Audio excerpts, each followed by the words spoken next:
right. Well, hello, everyone. Welcome to this special program, International Connections Deep Dive on China, Session 1, China's Foreign Policy.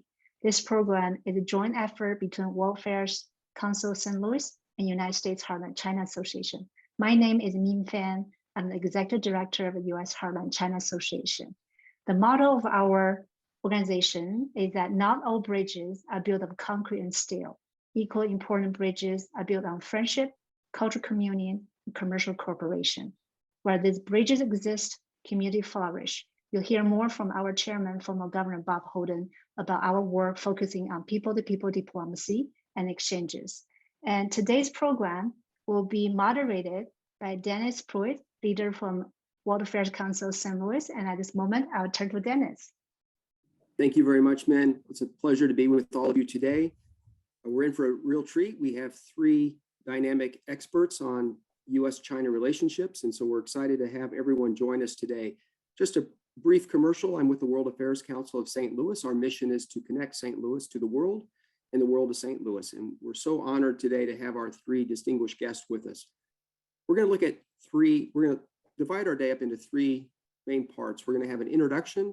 We're going to look at U.S. and China, what's the big picture, and that will be handled by Governor Bob Holden. Governor Holden is the chairman and CEO of the United States Heartland Association, and he was the 53rd governor of Missouri from 2001 to 2005. Part two will be China's perspective, its views of the world and its ambitions. And this section will be handled by Ms. Susan Thornton. She is a retired senior U.S. diplomat with almost 3 decades of experience with the U.S. Department of State in Eurasia and East Asia. She's currently a senior fellow and visiting lecturer at the Yale School. And then finally, part three will be collaboration and the path forward. And this will be led by Dr. Kenneth Quinn, former U.S. ambassador to the Kingdom of Cambodia, and also the leader of the World Food Prize based in Des Moines. And he has 32 years of experience in the Foreign Service. So let's start with our good friend, Governor Bob Holden. Governor Holden, it's great to see you again. Good to see you, Dennis. Well, it's been a while since we've been together in person. I remember the last time was at Webster Groves, and I hope you're doing well, you and your family. And why don't you kind of set the stage for us? You're doing a lot of important work with the U.S. Heartland China Association. Why don't you tell us about what that association is and how you are building bridges to China and the Midwest, or in the Heartland, excuse me. Yes, I very much appreciate it. And what I'll tell you is when I got elected governor of Missouri, Missouri and many other states in what I call the Heartland region were economically depressed and underperforming. And so I started trying to think about, okay, it's very hard to get back what you've lost. So what would be another opportunity? And that point in time, nobody was really talking a lot about China.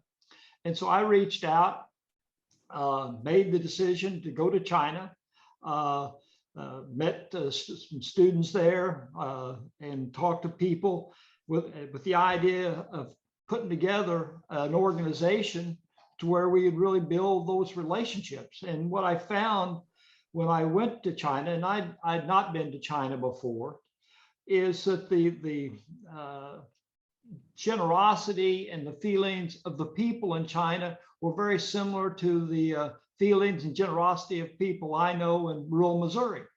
And so I felt right at home. In fact, I use the story all the time. Our 2 sons had the opportunity to go with us, along with my wife.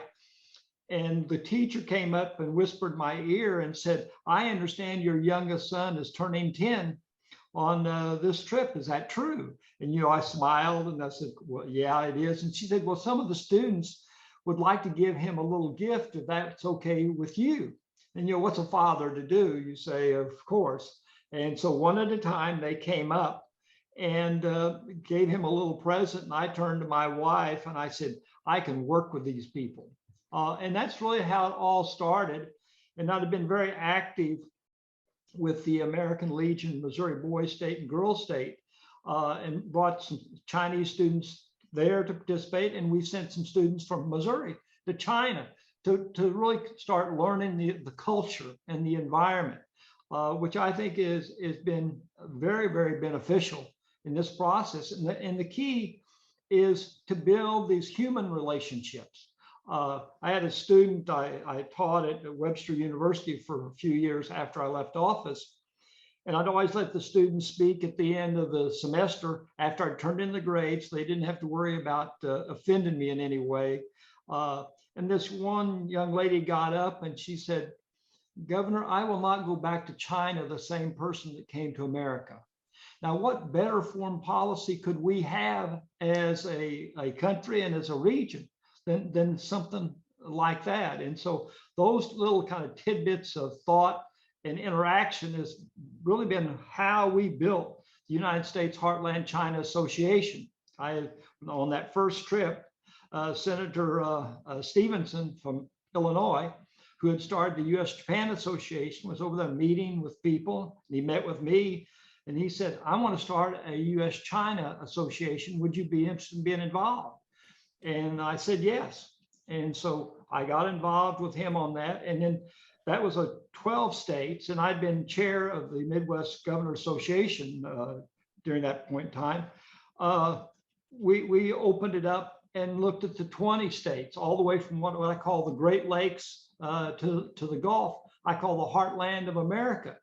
And truly, if you look at our background as an economic engine, we are very, very strong in agriculture, in manufacturing, and really the bridge of this country, as men talked about earlier. We built a platform where we can walk across lines to work with each other and put pieces together. And that's really what we're doing as an organization. We're bipartisan all the way. I've got as many Republicans, I think, probably as Democrats, and I come from a Democratic background, because I believe we have a responsibility to build the relationships that work in the best interest of our people going forward. And the best way to let people in China know who we are is get to know them. And the best way for them to get to know us is build those relationships where they understand that this can be a win-win situation. And that's what we work on. And Min Finn is our executive director, doing a wonderful job. And it's all about collaboration and building a success. Governor Holden, I know that you and I have talked about, because my background is economic development and bringing business to Missouri, and you stress the importance of taking a multi-pronged approach to this relationship with China. Do you want to elaborate on what's an effective strategy to really engage with China? It's not just business focused, if I remember your philosophy correctly. Exactly. It's building the human aspect of this relationship. Another story I'll tell you, a young lady got elected Missouri Girl State a few years ago, and then come to find out she wasn't even an American citizen. She was Chinese, and she had just been brought over by her mother's new husband.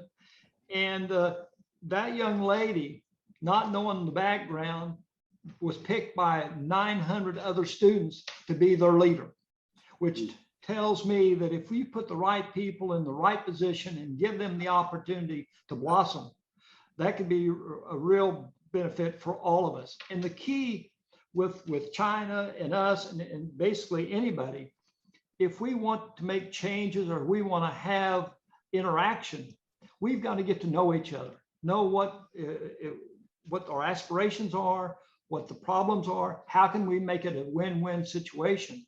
And that's really what we're doing with the United States Heartland China Association, is working with people to make a successful outcome. Well, great. Well, thank you so much, Governor Holden, for your past service to Missouri, your current service to Missouri, and your bridge building between the Heartland and China.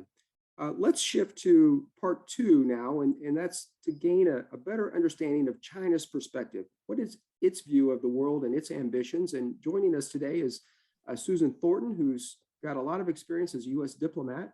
Susan, welcome to our event today. Thank you so much for having me, Dennis. Great to be here. Well, great. We're so excited to learn from you today. And I was looking at the calendar, and I'm a history major, history and French, and I remember President Nixon going to China 50 years and 2 months ago. And what a major shift in U.S. policy and our relationship with China, which really has set the foundation for where we are today. And I just want to ask a broad question. What would President Nixon think of China if he would go back today after that 50-year and 2-month hiatus? Oh, I'm so glad that you raised this 50th anniversary of Nixon's visit, because it's seen as such a monumental event in the eyes of Chinese people. And the 50th anniversary, I participated in many, many 50th anniversary celebration events that the Chinese had. Of course, it was all unfortunately virtual because we are having a hard time traveling to one another's countries. But this was so important in the history of US-China relations. I mean, from 1949, basically the Chinese Civil War, until 1971, when Nixon went on his famous trip.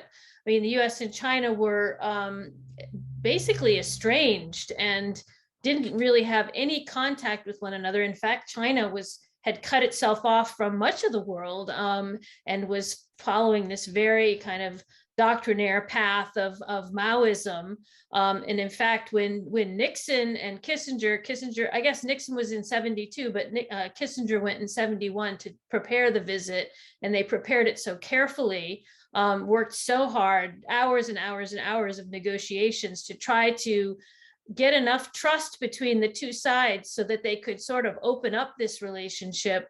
This was right in the middle of the Chinese Cultural Revolution, which is incredible chaos and really kind of turmoil in China that people that are sort of alive and that are our counterparts today all remember. And in fact, of course, Xi Jinping himself, the current day president of China, his family was persecuted during this time. He was sent down to a farm in sort of the equivalent of Midwestern China to work on a pig farm and to do manual labor. And so this was really, if you think about it, it's such an extraordinary event, Nixon going to China in that environment. And of course, Kissinger still talks about this today, the visit. And Nixon's frame was really focused on a strategic vision of how can we have a global community when 1/4 of the world's population is sitting outside of that community. How can we bring them in and have a more complete global world? There were a lot of other things at play too. Of course, at that time, the war in Vietnam was front and center. And if you read the transcripts of Henry Kissinger's discussions, there's a lot in there about the two issues they most talked about were Vietnam and the Vietnam War and how to end it, and Taiwan and how the US was going to treat Taiwan in any future sort of normalized relationship with China. Those were the two main issues in the discussions. But Nixon was really more about this kind of strategic, again, bridge building, as we've said. And if he went to China today, I think he would just be, astonished at what kind of movement he unleashed, really, because that was the beginning of China's, opening up to the outside world, the beginning of its economic, dynamism and future, the sort of coupling together of the US and China to counter the Soviet Union, leading, of course, eventually to Soviet collapse in the 1990s. All of these things were really set in motion by Nixon's visit. And I think he, would be amazed. Of course, there are a lot of issues and challenges and problems, and he probably would have foreseen that, given the environment at the time that he visited, that this wasn't going to all be smooth sailing. And it certainly wasn't, even to get to normalization, which took 7 years. We didn't do that until 1979. But I think he would be really amazed at what he had started, Yeah, Dennis, could I add just a point? Please. Because I served on the National Security Council staff, Henry Kissinger's staff, in the Nixon administration. I wasn't there for the trip to China, but I was there, and I was there when he resigned. But to build on what Susan said, I think if Richard Nixon came back and went to China, he wouldn't recognize the place. He would have thought we had taken him to Singapore or Hong Kong, because when he went to China, 70% or more of the Chinese people lived in poverty. There was not a tall building to be found, and the country was in this incredible upheaval, as Susan said, from the Cultural Revolution. So how much China's changed, quite dramatic. Yeah, let's keep on that theme of history. We as Americans will look at our history, much more abbreviated than the Chinese longer vision. And as a country, 200, 250 years, depending on how you want to monitor, or as a government. Not talking about our previous North America, but I'm talking about the United States as a country. So it's a very, very short time frame as we compare it to the Chinese. And so, Susan, how does history shape their approach to foreign policy? And I know that since the 100-year founding of the Communist Party, there have been 2 or 3 major events that have shaped their current focus. But let's focus first, your first response on pre-Communist Party approach to history and the Middle Kingdom and the view of China in the world. And how does Yeah, that? sure. I mean, it's really important for Americans to grasp this. I'm so glad you raised it. I mean, the Chinese talk about their millennia-long kind of history as a civilizational state, right? And the existence of the previous Chinese dynasties going back all the way in the years before Christ. But if we look at the map of China, I think it's really important for people to understand that it looks very different from the map of the United States. China has 19 close neighbors, and about 14 of those have land borders with China. And these are states that have not always been very friendly to China or very stable, one or the other, or maybe both. And so China, for the last millennium, 2/3 of the time, China has been ruled either in whole or in part by foreign invaders. So they do really look out at the world around their borders in a different way, I think, than the United States. We think about our security and our borders, which are, we have this incredible geographic positioning with 2 oceans and 2 single nation land borders with friendly countries to the north and south. The other thing to appreciate about this, I mean, China built the Great Wall, of course, to keep the invaders out. So this is very deep in their psyche about trying to defend against outside influences. And Zhongguo, the name of China, of course, means Middle Kingdom, which is the sort of connotes this system that the Chinese had in East Asia, this Tianxia system, the tributary system, where China was kind of the central kind of power in East Asia, and other countries would come and visit China and pay tribute to the Chinese emperor, and therefore receive China's effective protection in some way. Not that China was necessarily controlled these places or had sovereignty over them, but there was this kind of hierarchical relationship.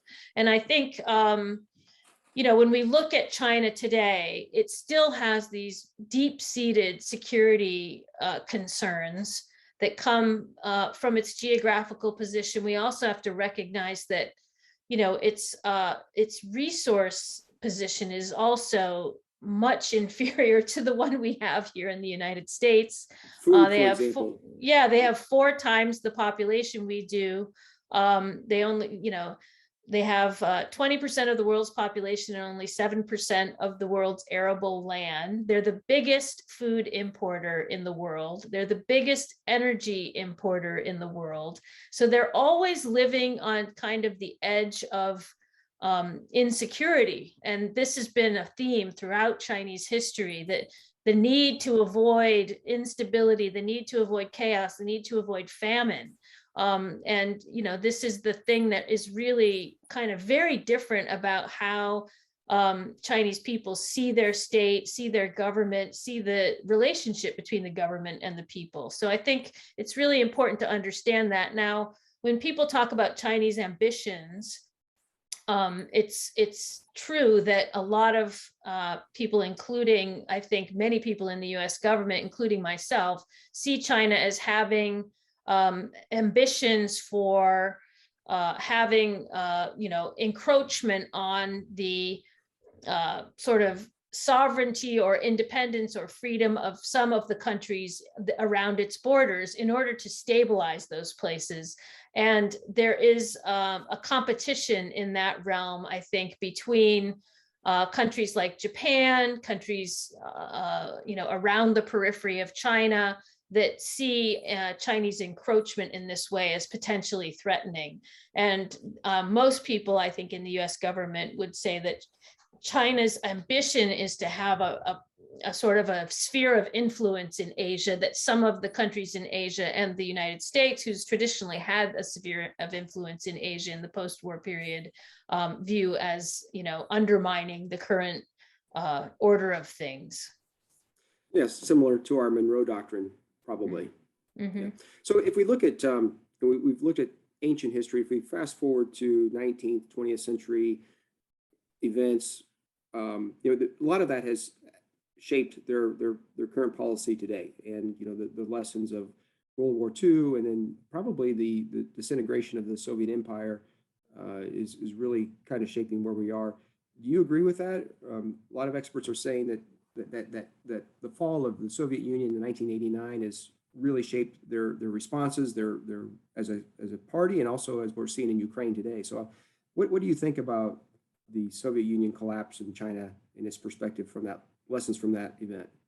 Yeah, I do believe that the collapse of the Soviet Union was a fairly traumatic event for the Chinese leadership. They're very insistent that China needs to be run by the Chinese Communist Party, that this is a system that cannot, withstand the kind of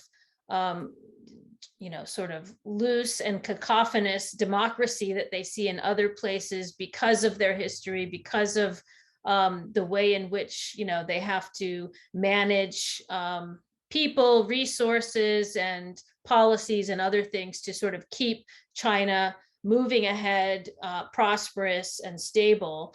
I think the collapse of Soviet power came as a great shock to the Chinese government. They studied it very intently.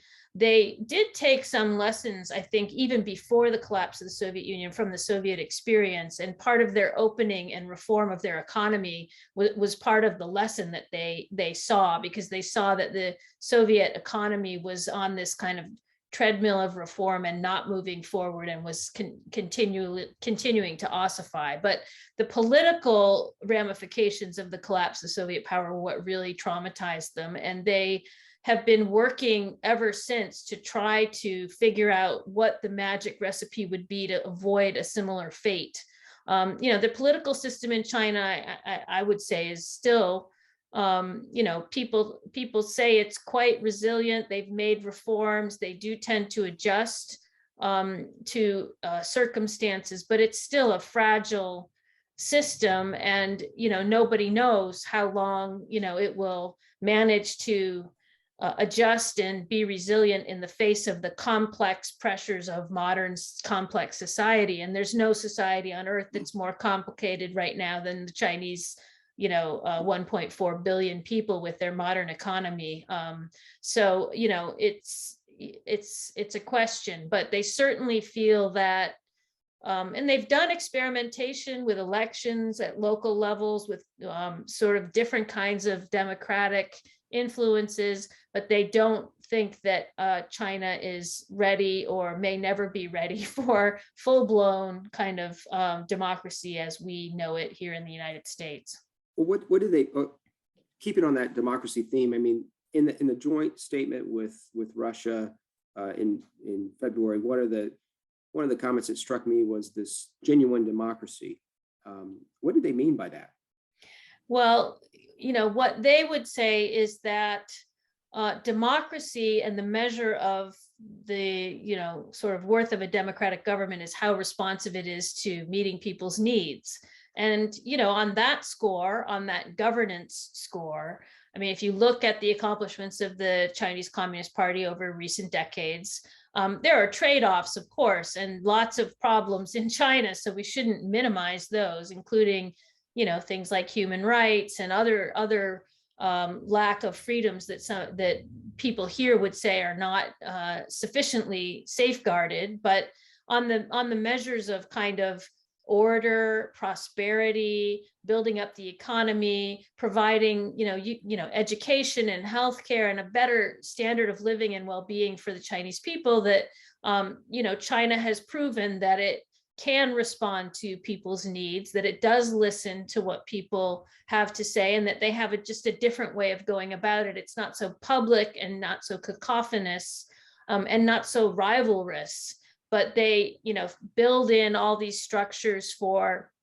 taking in bottom-up input from the grassroots and feeding it up through the system. And they have ways of doing that so that they're responsive. And I think genuine democracy, in their view, would be this idea of responsiveness to the people. And I think this is what they learned from the collapse of Soviet powers, that you can't have the structure become so ossified that it no longer has a connection to the people. And when Xi Jinping came into power, actually, one of the big concerns and major fears of the Chinese Communist Party was that the structures had become so corrupt that the link between the people and the Chinese Communist Party was being kind of closed off or broken, and that they needed to pursue this very serious and broad-ranging anti-corruption program to try to sort of make more resilient the Chinese Communist Party and deepen that connection again with the people. I mean, that's going to be a continual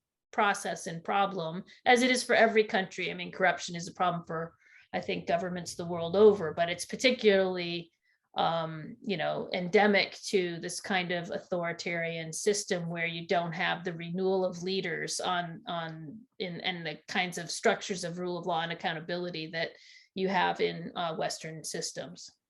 You brought up an important point I want to get back to on the spheres of influence, and two questions I have for you. Can you help us understand the Belt and Road Initiative? And then two, can you give us some insight on what's really happening in Africa in China's role in Africa? Sure. These are big questions, so I won't be able to treat the whole ambit of what China's doing. So first of all, on the Belt and Road Initiative, this did not, I mean, it's an initiative, a major kind of economic infrastructure building initiative for the world that Xi Jinping announced in 2013. There are many, many factors that go into why China decided to launch this. One, I think, was that the Chinese government had been frustrated by its being kind of held at arm's length by international development banks, the World Bank, the IMF, where the quota shares in those organizations had not been basically reallocated to reflect the weight of different countries in the international system. China had a lot of spare cement and steel coming out of the financial crisis because they really pumped up a lot of stimulus into construction in order to help save, the world economy from obliteration after the 2008-2009 financial crisis. So they had a huge oversupply of building materials. So that was part of the impetus. They had world-class, construction companies, and the Chinese felt this was a comparative advantage, and they wanted to, step up and provide some public goods, some benefit to other countries. And China's always seen itself actually as a leader of the sort of quote unquote third world, or the global South countries, the developing countries. It always says in meetings that China's the biggest developing country, the US is the largest developed country. And this is part of their identity going back to the non-aligned movement in the 1950s even. And so China's cooperation with Africa actually goes back much farther than the Belt and Road Initiative. They've had a long-standing relationships in Africa. And the Belt and Road was partly aimed at providing more infrastructure to governments in Africa that were having trouble accessing financing for projects. But it really also focused on places closer to China at first, which was Central Asia, Pakistan, even Afghanistan, Russia, and sort of places in Eastern Europe that were, and in East Asia that were needing infrastructure. So Southeast Asia was also a main target of a lot of this Chinese infrastructure investment. And it was kind of a not very well thoroughly planned out effort at first. Chinese companies were kind of just told to, oh, you're going to have this kind of financing available, go out and see if you can find some projects. So they ran into a few problems as they started on this venture. And part of it is certainly to get Chinese companies more overseas experience, expand their markets, expand their connectivity and their transport routes, to get more trade routes that China could access and send products to Europe through diversified routes, et cetera. The picture is quite complicated. Some of the projects have been very successful, some have been spectacular failures. I think the biggest concern right now is that with the COVID-19 pandemic, recessions, and now the Russia-Ukraine war complicating the global economy, that there's going to be a lot of debt insolvency in a lot of these global South countries, and China may have to sort of pull back on some of this, because a lot of these countries are just not going to be able to afford to do this kind of thing anymore. But I think it has helped improve China's kind of overall its influence in the global South. It's been mixed. In some countries, they've done better, in some they've done not so well, but unfortunately now a lot of these projects are looking like they're not going to be solvent. So we'll have to see where China stands on some of the debt workout issues. But I do think they have done, a lot of good things in a lot of countries that tend to get overlooked. And these countries were having problems with infrastructure and accessing financing from the traditional sources. So we'll see what happens in the future. My personal view would be that we should try to find a way to bring China's efforts in this area together with the sort of international efforts that have been longstanding in these areas, and try to, kind of make sure that both sides are taking advantage of their, comparative skill sets to try to help out in a lot of the global South in this area, because there is a need for infrastructure and capacity building. Yeah, I've seen some of the concerns from our U.S. intelligence community that the Belt and Road is setting up ports for military activity in the future. If you look at our own interstate system, I mean, really what the impetus of that was to get troops across the country. Do you see a military application with the Belt and Road initiative? Yeah, I think if there is a worry about that, it's probably pretty far in the future. China does have a lot of ports, and they do run a lot of ports, but they are the world's largest shipping. It makes sense that they would be concerned about ports, because Costco, they have 1/3 of global manufacturing. They're the largest trading country in the world.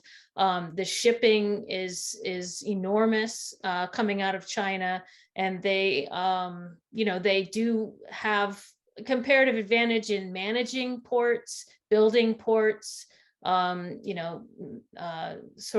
this is kind of something that we've worried about. All these ports they have that look like they're cargo focused, could they be used in a pinch and be converted to military ports? There are a couple places where they're actually building ports that look like they may be military purpose, but they've gone on, the projects have not proceeded very smoothly. I'm thinking of one in Pakistan and one in actually Cambodia. And there are a couple that are worried about, say, in the Pacific, but the Chinese only have one overseas military base at the moment in Djibouti. which was built there, in order to cooperate with an international counterterrorism task force where they were helping to police piracy in the Gulf of Aden off of the coast of Africa. So,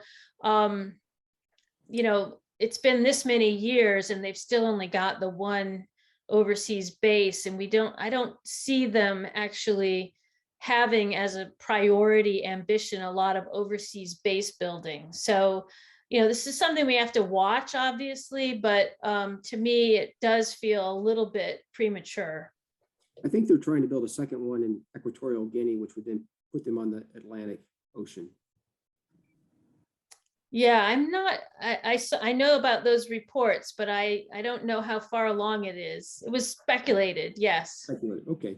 Well, let's shift gears just a little bit, because I'm anticipating questions and follow the news, and I'll just throw this out to the group here, and we're going to probably receive questions on China and Taiwan, China and Hong Kong, China and the South China Sea. It was a broad, just setting the frame out there, and how do you want to respond? Ambassador Quinn, do you have any thoughts on let's just take lessons from Russia and Ukraine and China and Taiwan, and are there parallels? Or is that a topic? Well, I think the Chinese would say there is not a parallel, and they are quite emphatic about this between Russia and Ukraine and China and Taiwan, because they view Ukraine as a separate sovereign country. Their spokesman from the foreign ministry says that. Their embassy in Washington has put out statements about that, and they very much do not want there to be seen as parallels. They view Taiwan, of course, as part of China. They believe the Shanghai Communique, which President Nixon's visit led to, made it clear there is but one China, and Taiwan is part of it. And so they view Taiwan as their country, and that if anyone from outside of China were to become involved, that they would take that as an attack upon their territory in Beijing. And so and I believe if anyone thinks that China would back down over a confrontation with an outside power over Taiwan, I do not believe that any Chinese leader could ever back down from that and survive. And their place in history would be an ignominious one. And so it's a especially tricky and situation in that, because no one, and I don't believe that Xi Jinping and the Chinese Party want to have conflict over Taiwan. They have other things to do, but they won't back down from it. But Susan dealt with that more immediately than I did. So you can now come in and correct everything I just said. Oh, no, that's no, absolutely right. I think that this is, it's really in my view, the Taiwan issue is really the only issue that I could see, realistically leading to a conflict between China and the United States. And I agree with Ambassador Quinn that this is not the fight that the Chinese are looking for, but they are extremely dedicated and determined to prevent Taiwan from moving in the direction of an independent, becoming an independent state. And if they thought Taiwan was doing something to obviously move in that direction, or if they thought the US or some other outside power was doing something to help Taiwan move in that direction, I think they would be forced to respond. But I think for the moment, it's certainly not front burner issue for them, and they'd not like it to be forced on them at the moment, for sure. Yeah. And there are a lot of people going back and forth between Taiwan and China. If you go to the airport in China, there's a special section for all the flights going to Hong Kong, Macau, and Taiwan. They're not considered international flights, they're domestic, but there are flights going and people and business being done. all the time. This is a big year for the Communist Party with the 20th National Conference. And we don't know exactly when that's going to take place. And I don't really want to get into the who's going to be the leadership position, but what are some economic and military policies that are going to come out of that Congress that you think is important for us to know? Well, what I would say, I mean, this is, it's a very big deal. And the reason, I mean, the party congresses, which come every 5 years, are always a very major event in the Chinese political system. This is the 20th Party Congress, and it's coming probably in around November this year. So it's very similar to like a presidential election year, I guess, in the United States. That's the only real equivalent that I can come up with for people. But it's less of a sort of a pronouncement about, a new direction or new policies than it is a sort of a reaffirmation of the direction of China. And the reason why the one this year is so important is because, of course, we had this term limits, so-called, on Chinese leaders of 10 years, 2 5-year terms.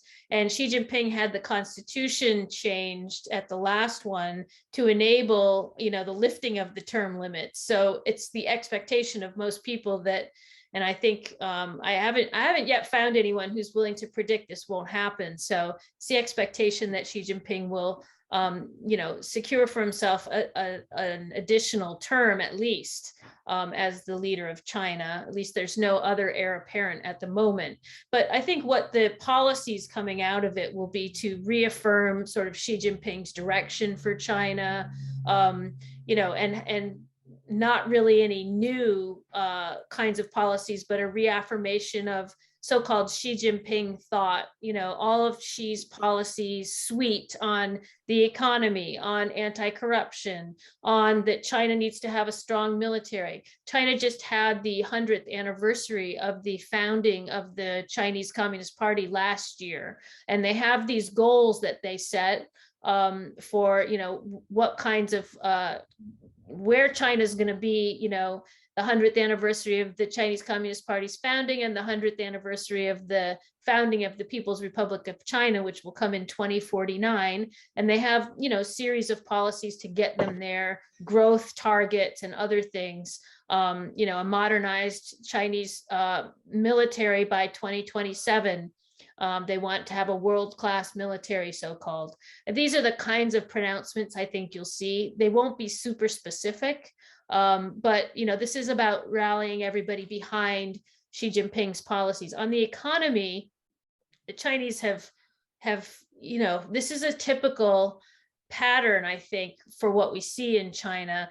They know where they want to go, but they have to kind of go in a up and down kind of way. They start with a reform, it doesn't work, they go backwards. One of the things that happened this year is they wanted to implement a property tax. They have a lot of trouble with their revenue system, their fiscal system in China, collecting money and distributing it properly for the right ends.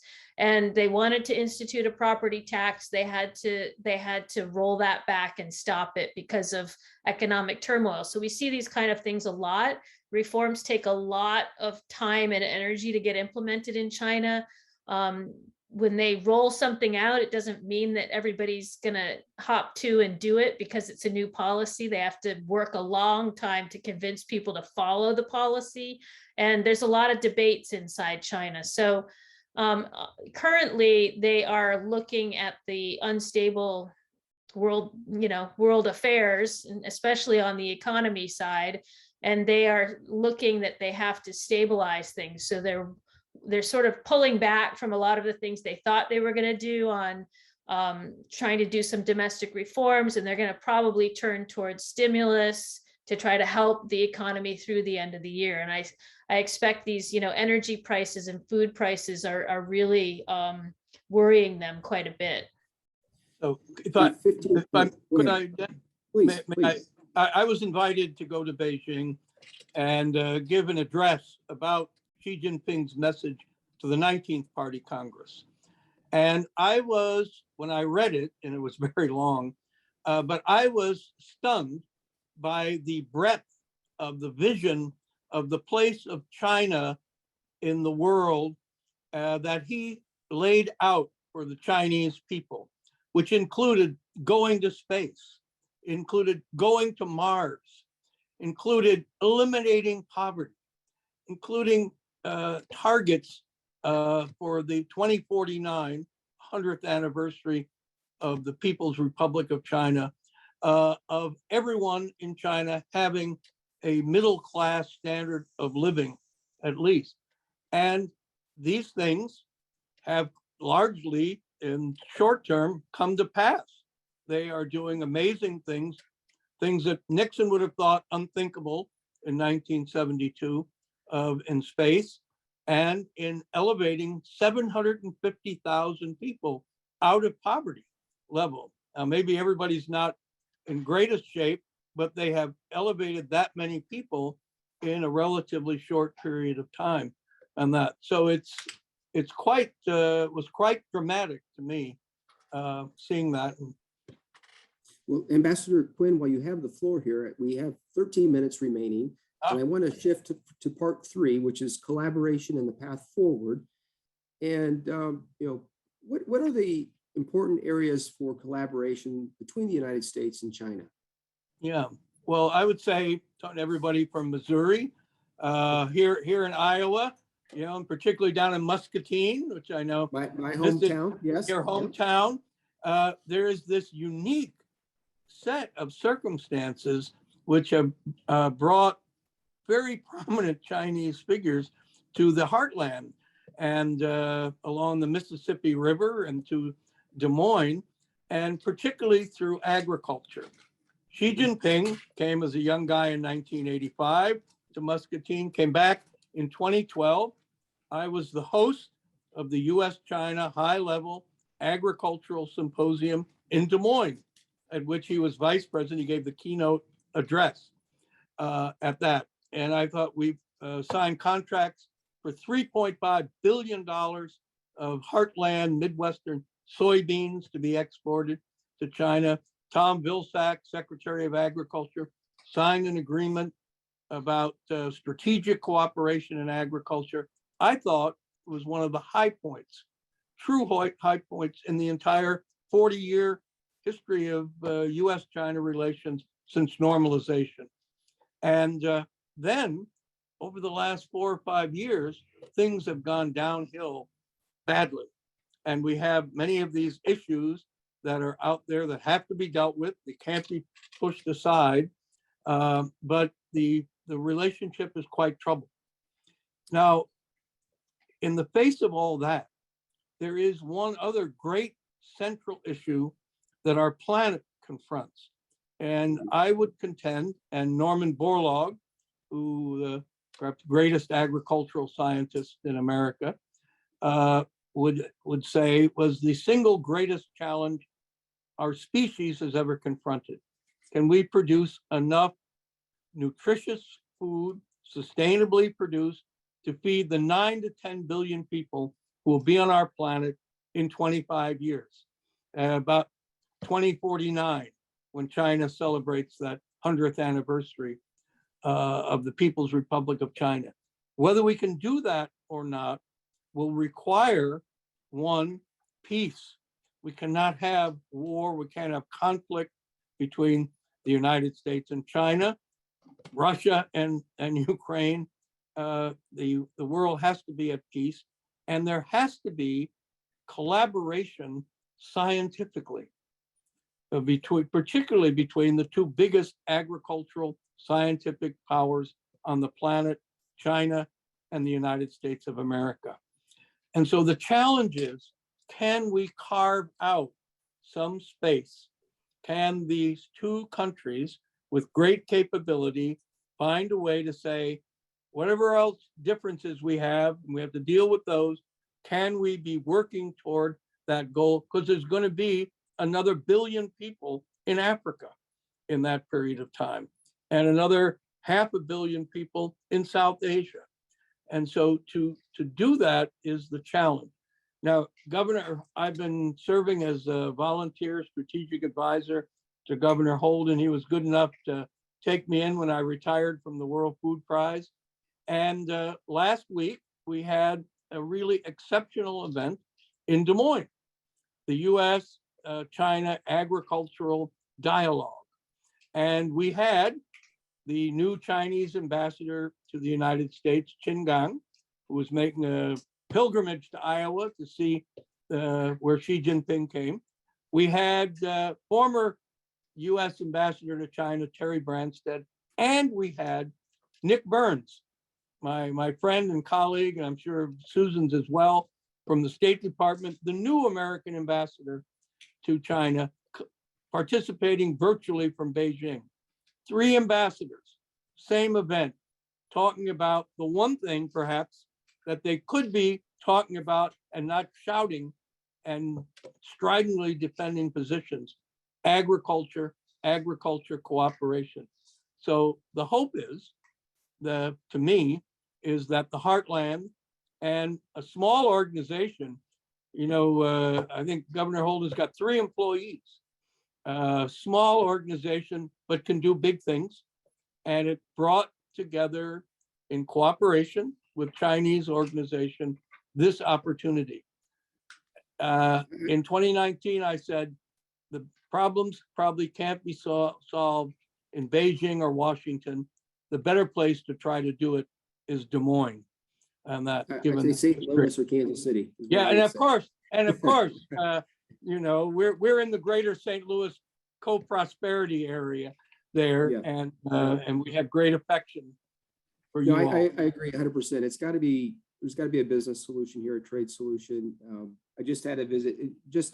Coincidentally, the executives from the China Construction Bank, stopped by my office today, out of the blue. That's a positive sign. I'd like to see more of those visits. Yeah. Okay, we're running out of time, and I have some questions, and if we can keep them really brief on the responses, we can get to all of these questions. But who wants to address? There's a question about the current social credit system.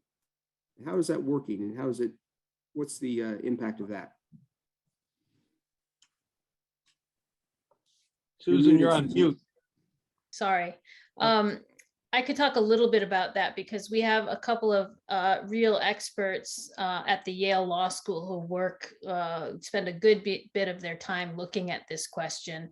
And the social credit system is this notion that the Chinese government has put in place a national ranking system for its citizens in terms of their, it's not only a credit, we have a credit rating system in the US where they keep all of your financial information and say whether or not you can take a mortgage. It's that kind of thing, but it's also ranks you on other things, including kind of behavioral things and which websites you go to, et cetera.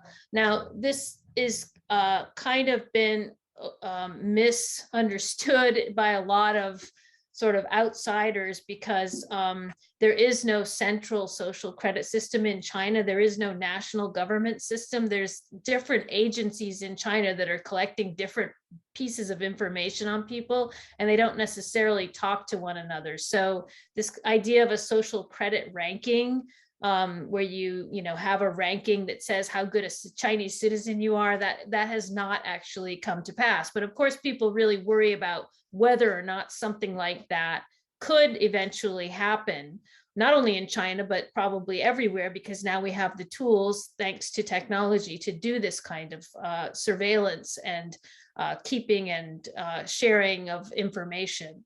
But I would say that so the social credit system exists in pieces in various places in the Chinese system. The main impetus for it has been kind of fiduciary and financial worthiness. So because they have all of these electronic payment systems and they have very decentralized commercial structures, and they have a hard time knowing who's creditworthy and who's not. But I think it's worth keeping an eye on its development, but it so far has not developed into this kind of big brother Orwellian system that people talk about. I think the Chinese government is actually also they've gotten very sensitive to this. They've actually passed more privacy legislation in China than we have passed here in the United States.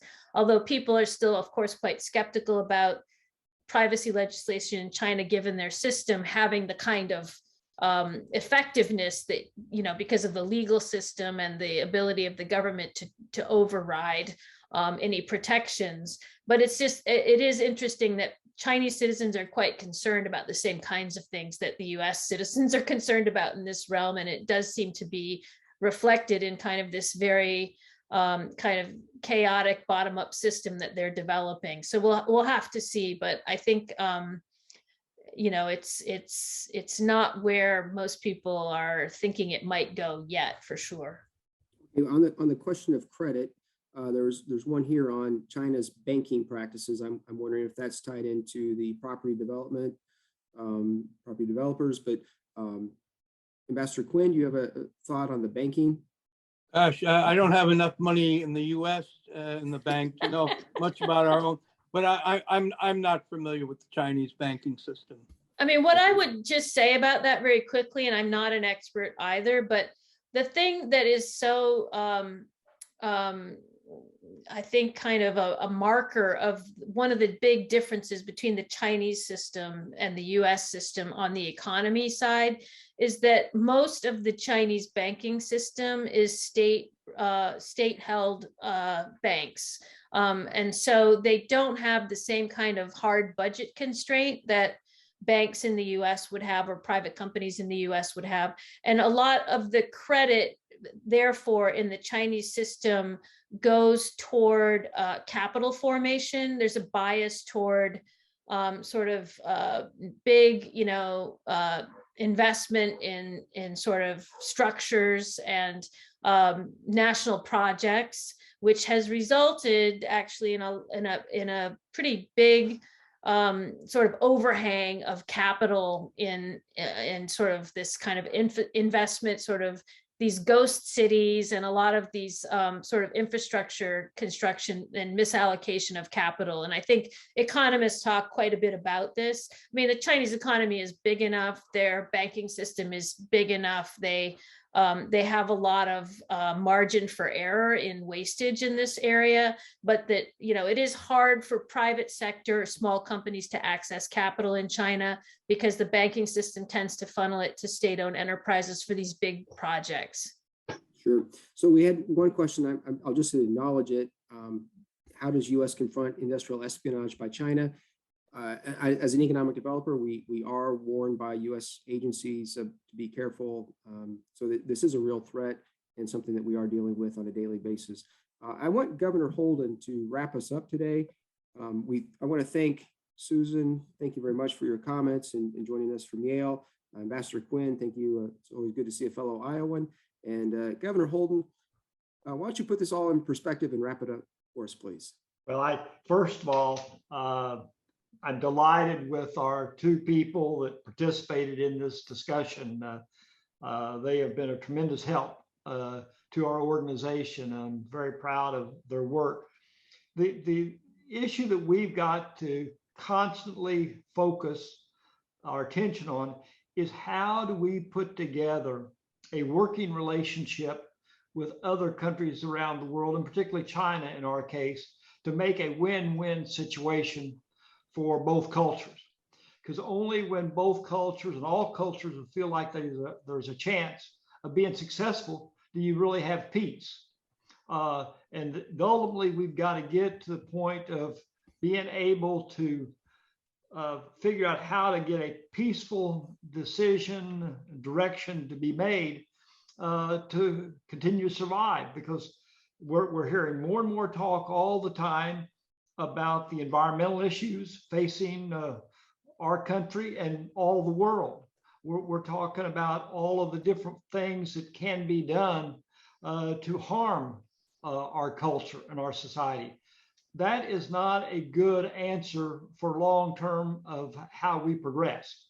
That's the reason what we're doing with the Midwest US-China Association and our organization is trying to build relationships with people of different backgrounds and different values so that they see that there is a way to create these values that can be successful for everybody who really puts their mind to it. And that's what we're doing. And Susan is a wonderful part of our team, and the ambassador and what he does and the others.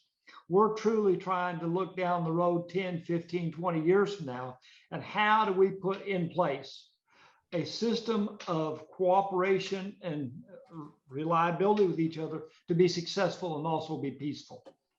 Well, thank you for that summary. Just to wrap things up here, thank you to our friends at the United States Heartland China Association from Governor Holden. We learned the importance of not just business, but economic and cultural relationships from Professor Susan Thornton. We learned the importance of that geographic and historical perspective as we look at foreign policy, and from Ambassador Quinn, we saw a path forward for collaboration through agricultural and trade.